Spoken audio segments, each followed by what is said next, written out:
The Lord be with you. And with your spirit. A reading from the Holy Gospel according to Saint John.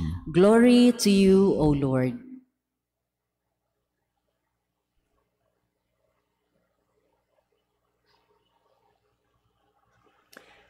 Philip found Nathanael and told him, "We have found the one about whom Moses wrote in the law, and also the prophets, Jesus, son of Joseph from Nazareth." But Nathanael said to him, "Can anything good come from Nazareth?" Philip said to him, "Come and see." Jesus saw Nathanael coming toward him and said of him, "Here is a true child of Israel. There is no duplicity in him." Nathanael said to him, "How do you know me?" Jesus answered and said to him, "Before Philip called you, I saw you under the fig tree." Nathanael answered him, "Rabbi, you are the Son of God. You are the King of Israel." Jesus answered and said to him, "Do you believe because I told you that I saw you under the fig tree?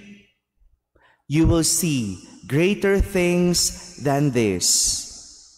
And he said to him, "Amen, amen, I say to you, you will see heaven opened and the angels of God ascending and descending on the Son of Man." My friends, the Gospel of the Lord. Praise to you, Lord Jesus Christ. Good morning, my dear brothers and sisters. Good morning, Father. Today, we celebrate the feast day of Saint Bartholomew. There are only two things that we could learn from Saint Bartholomew, or we could know about Saint Bartholomew. First, he is one of the 12 apostles. And second, he was always with Philip. That's all. These are the accurate description about Bartholomew. For his name was never actually mentioned in all of the 4 Gospels. Ang lungkot naman nun. Pangalan man lang niya, hindi malinaw. Pero malinaw, he is one of the 12 apostles. And he is with Philip. Buti pa si Philip, nasabit lang pala siya. Well, some traditions have assumed that Bartholomew and Nathanael were the same persons. That was according to some of the traditions. However, some biblical scholars did not believe it. And they said they were separate persons. But regardless of this, still Bartholomew was called by Jesus to be an apostle. He was sent on a mission and died by doing his mission, which is to proclaim Christ in all the nations.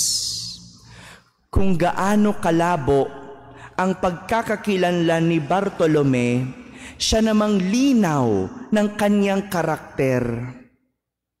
Hindi man siya napangalanan o kilala ng iba, hindi ito naging hadlang para hindi niya gampanan ang kanyang misyon.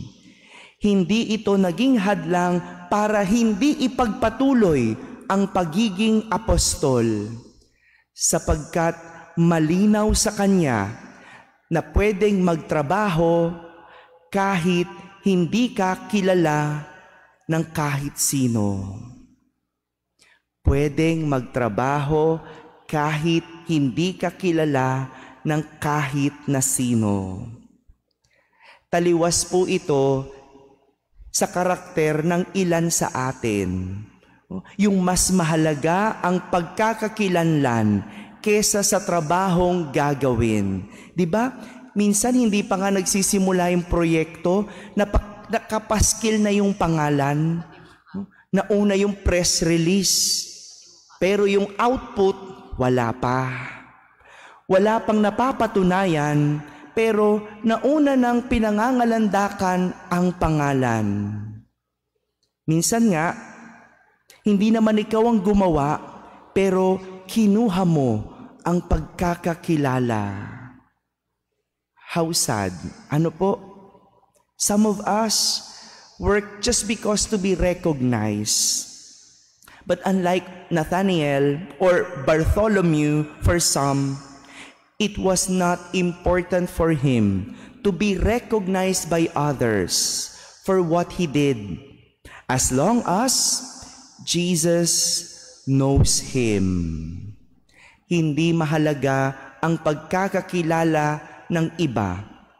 Basta ang mahalaga, kilala siya ni Jesus. As he was known by Jesus as someone who has no duplicity. Ano ibig sabihin ng duplicity, Father? Kunin na lang natin sa salitang duplicate. Alam niyo po ba yung duplicate? Di ba kadalasan yung susi, duplicate, parehas na parehas, pero may isa doon yung tunay. Siguro sa Tagalog, pwede na rin yung doble cara. Nathanael or Bartholomew, though was not known by others, he was known by Jesus as someone who has no duplicity. Sa Tagalog, yung translation, hindi daw siya mandaraya. Mas maganda na yung ganun. Yung hindi ka kilalang mandaraya, kesa naman kapag sinabing mandaraya, ikaw agad ang naaalala. Pangalan mo agad ang nababanggit. My dear brothers and sisters, an inspirational author once said, "Don't work for recognition, but do work worthy of recognition." Alam niyo po kung paano namatay si Bartholomew? Hello?